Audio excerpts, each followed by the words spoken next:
everyone. So I've been messing around on the Disney Dreamlight Valley avatar designer tool. It's available on Steam and Epic. As of right now, this is how I design things, but since this is just like a test thing, things can definitely change. By the time it does early access on September 6th, it could change. By the time it does full access, sometime in 2023, it could definitely change. So take how I do this with a grain of salt, especially because early access only comes out in less than a week. They could really implement or change things. There are a few things I hope to see change within this. As I've been posting my designs and all that, people ask, how do you do this? How do you do that? So I decided, why not make a video? I tend to only make designs within headbands and Mickey ears. I've made like 2 pieces of like tops clothing items, tends to only go with my design of Mickey ears. So all of the little tips and tricks and little glitches I do might not apply to clothes. I've noticed that some of them do not apply. So again, some things might not work. If you're going to do it with ears, it should work for at least the next few days because it's when I'm using it. But if you guys have any questions, leave them in the comments and I can try to help as best as I can. Okay, so let's start playing. I asked for recommendations and someone said aerial ears, which I have not done yet. I can show you a couple of the ones I have done. Okay, so when you go into wardrobe, you're going to want to go to Touch of Magic in the top left corner. And this is where you can kind of design things. So these are a few of the ears I've done so far. The first pair is not very good. I wanted to try an attempt at making some ears I have. These adorable ones. They are honestly the cutest thing, and I've gotten compliments on them all the time.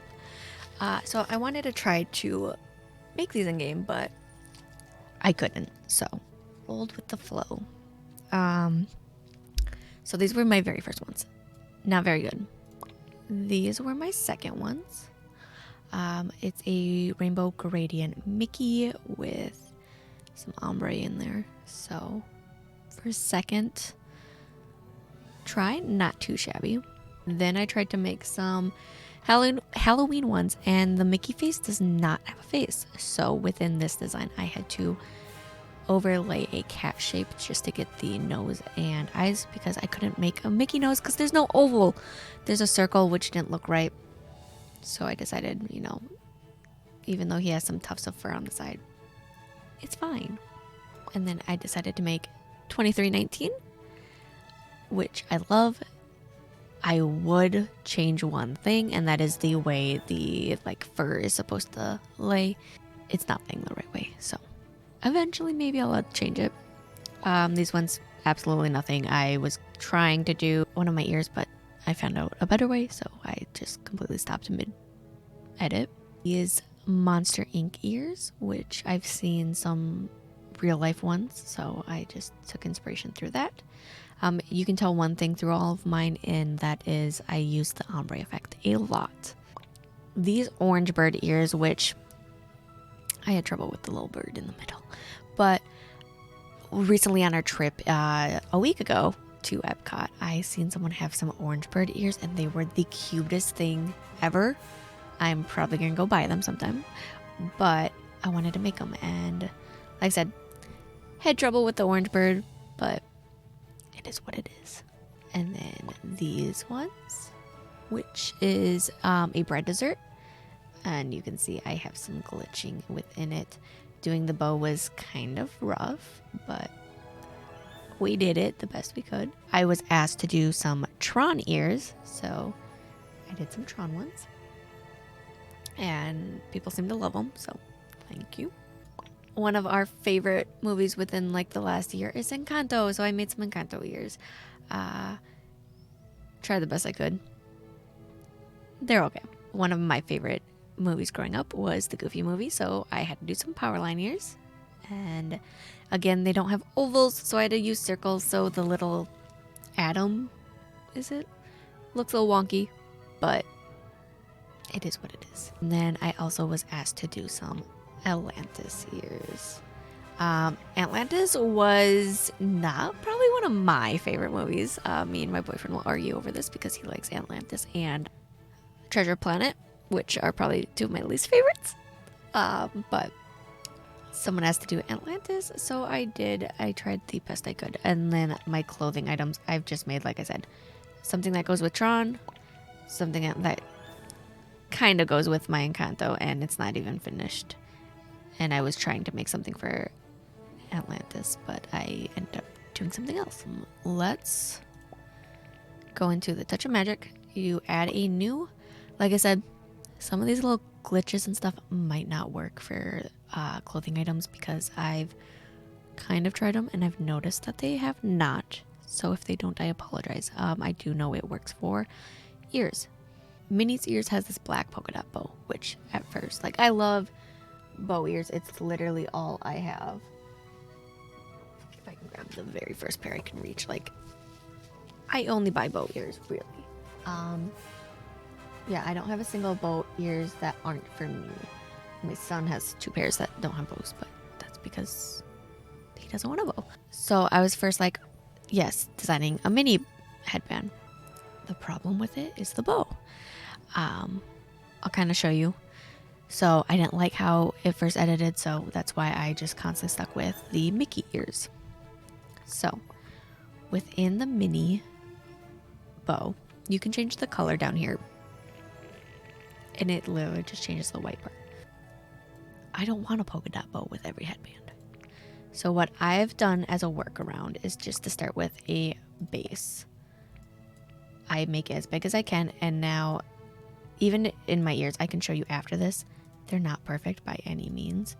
I just start with a base, a square, make it as big as I can.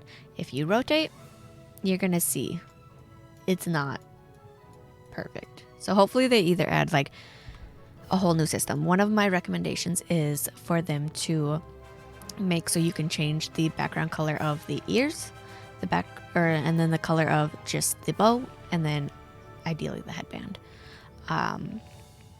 We'll see if it ever gets added. That is one of my recommendations. So since I'm going to try to do some Little Mermaid ears, I think I'm going to go with tealish color. So my base color tends to be either like what the headband is, sometimes what the ears are going to be. In this case, it's going to be the headband.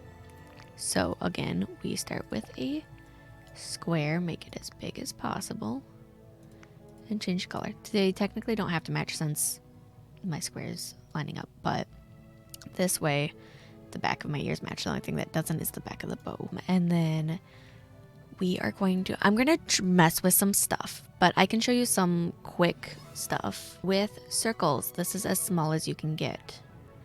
And people say it's not small enough. I agree. I would love to get real tiny. So hopefully that's another thing they add. But if you click this square, it brings up a menu. From what I know, which isn't a whole lot, it ends up being this mirrors, so you can get it on the other ear. This cuts out the object and it will leave a cutout. Then this makes the pattern all over. And that is one of my tricks, is to get a smaller circle. Let's see, oh no, I did too much. Okay, if we do 2 circles, this is the smallest you can get for normal. But if you go into here and do all over and then unselect all over, it is definitely way smaller. So that is how I get smaller ears. Also, if you notice, no matter how big I make this and how big I make this, if you do the all over pattern and then unselect it, it will put the object behind the bow. So that is a must tip for creating ears. And then this button just puts the item on the back side. So sometimes it's a little finicky, so like I've noticed it with just mostly like my circles, if I'm trying to do like multiple layers of circles, it kind of wonks it. So sometimes I literally just make the back of my ears a solid color because I don't have a whole lot of layers. So small circles, add all over, unremove, and there's your tiny circles compared to this circle. Okay, so we are going to try something, and you have to think of how you're designing your headband or clothes or whatever your image from the backmost layer coming up, because you can't move layers, so you can't put something on top and then just drag it down to the back layer. Again, I hope they add this as well, but it's not there yet. So I'm thinking of potentially trying to do a seashell. This honestly might not work out, and if it doesn't, that's okay. That's kind of what this whole thing is just trial and error. So to do this seashell, and I don't know if I'll have enough layers to even do this, so we will see. Okay, so here I am adding some ovals to try to make a shell-like shape. They don't really have any sort of shell design or anything like that, so I am trying to think of what a shell would look like and breaking it down layer by layer, which you kind of get some sort of oval-like shapes. I ended up trying it with a circle shape as well, which it just did not work. It wasn't elongated enough, so I ended up going back to my ovals. But I am just giving it some depth with doing a goldish color layer, so you can kind of see a layer behind it versus it just being all just one blob of color. So I just keep taking this oval and rotating it. Later down the line, you'll see I end up changing it because I started with edges. I did the middle first and then fanned outwards, and to me that kind of looked more like a flower of some sort. So I ended up scrapping it and then going from the bottom upwards.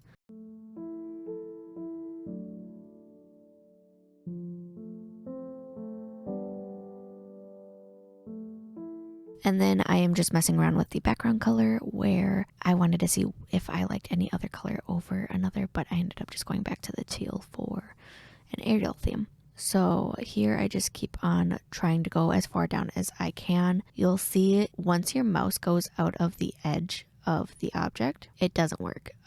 Here's where I noticed where I didn't like starting in the middle, and so I start at the edge first. And then I started making them larger just so it kind of took up more room.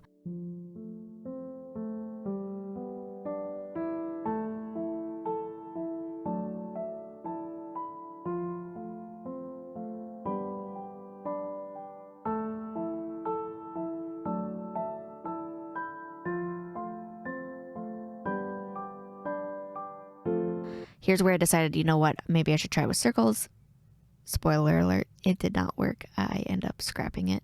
It ended up looking too much like a flower or something like that. It was just too rounded. I couldn't get the lumps of a shell to look proper. So I decided to try, both sides. We'll see which one works. I ended up going back to my original concept.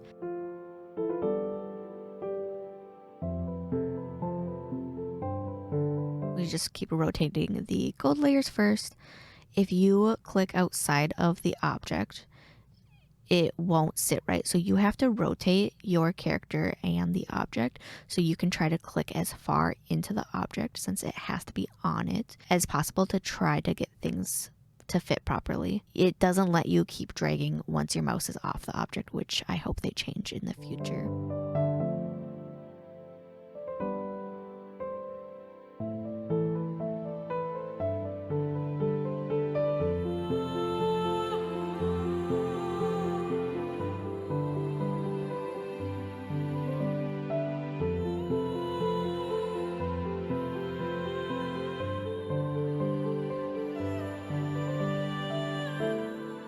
So I started from the bottom, fanned it on to the top, decided I liked the left side better, so then I end up duplicating it to the other ear. I first do one ear and make sure it's all right before I work onto the other ear. Otherwise, if I'm going back and forth, just constantly duplicating each little part, and then I come across a problem down the line, now I have to do double the work versus figuring it out on one side and then going on to the next one. As you can see, I couldn't get this edge one, so I just forgot it. And then I officially decided, yeah, this looks way better. Even though to me it was still kind of saying lotus, but we went with it. And then as you can see, when you do mirror things, sometimes it works and sometimes it just does not. So I had to rotate things and move them around just to get them to fit. What I don't like about some of the, not some, probably all items in here is the mapping on how the game developers map how a texture or image will lay across it. 2 items, if you think of like a square piece of paper, a cube made out of piece of paper, and you unfold it, which edges will connect. The edges for this headset, and I'm assuming some wonky things on the clothes, are weird. Back to the mapping though, is if you go onto the edges far enough, you'll see it on the opposite ear. Same with the bow. If you go on, I know the middle piece of the bow, the bottom left knot side, you can see the kind of an imaginary black line, and that's where it's sewn. If you go on the bottom left of that, your image, if you keep dragging it down, will slowly start peeking through the top right. It's just how they map it. I wish they could map it more cohesive, so when you're putting something on one side, it doesn't bleed over to the other. That just comes down to a texture and mapping issue. I don't see them actually going in and changing it, but hopefully they will. And here I'm going to start making a fork. I end up going with a curved bottom just because I didn't want it to be too blocky. And in my mind, it kind of looked more like a trident, but it works with Ariel's father. I wish we could stretch things from all points so I could make this fork much shorter and not long looking, but I can't. So I just have to look a little like a trident fork. I found these waves, which I'm like, hey, great for Ariel. Added them on, mirrored them, and then the first option, which is a rotating arrow that looks like it's going in the circle, that is a flip along the horizontal edge. So I did that just so the waves kind of mimicked. Now with these sparkles, I messed with a little bit. I wanted it to kind of give the feel of sequins on a bow because I love sequin bows, but this is kind of the best I could do. So I just layered 2 colors to try to give it that shimmer. One thing I add on all my ears is a gradient, which is in shapes, and it's like the first 2. There's a shorter and a longer. I tend to do the shorter gradient on the top of my ears and the longer gradient on the bands. Here I'm just showing you that it really doesn't work out too well to do a solid color on the back. The backs of my ears tend to not look cute. If you do a solid color, it ends up bleeding onto the bow in the front. You can't be too nitpicky with this program, and here's where I'm showing you about the mapping, and if you slowly go, you'll eventually see it on the other side. So the mapping on it is rough. It's kind of beginner. It didn't take a whole lot of time into it, and I mean, it's kind of what I expect because that is not the forefront of the game. Don't get too nitpicky or hung up on certain things within the program because that's designing and creating isn't the forefront of the game. This isn't a game, is having its creators live on creating 3D or designed objects. So I don't see them to put a lot of time into it. These are some workarounds that worked best for me, and I hope they work for you guys. All right. Again, if you guys have any questions at all, just feel free to drop them in the comments below. I will try to respond to them as best as possible. If not, you guys can catch me when I'm live on Twitch. It's twitch.tv/KAPT0N. My schedule's still getting worked around. I'm guessing Monday, Wednesday, Friday, starting around noon Central Standard Time. Ask questions in chat. I'll try to help. I'll try to pull up the game and show you right then and there. But yeah, I look forward for this game to come out and be full access, early access, all that. I can't wait to see what they do with it. I really hope it's some really good things. So, all right, guys. Thanks for watching. I appreciate it so much. If you like this video, don't forget to give it a like, share it with your friends, share it with your Discords, whatever, to help anyone. I appreciate every single one of you, and I hope to make some more of these videos for you guys in the future. Thanks, guys.